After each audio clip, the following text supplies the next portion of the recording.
તે દિવસે તું જ્યારે અમને ભોજન પીરસ્યું ત્યારે તું આપણી વાત ચાલતી હતી સાહિત્ય ચરિત્રની.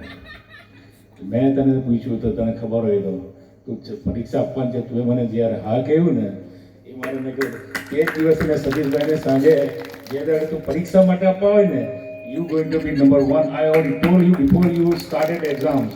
એટલે તે દિવસે જ મેં સતીશભાઈ સાથે મારી વાત થઈ ગઈ હતી સવારમાં કે તું પહેલા નંબર આવવાની છે.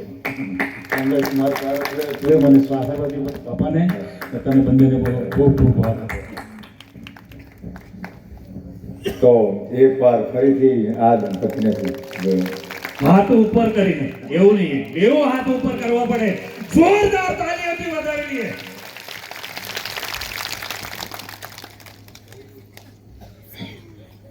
ભગવાનને પ્રાર્થના કરીએ કે અહીંથી બીજ જતું છે એ એકને એક દિવસે ફળે ફાલે અને એ વટવૃક્ષ બને એવી બાબાના ચરણમાં પ્રાર્થના. તો બીજા નંબર પર અમારા ચણવાઈના ભરતભાઈ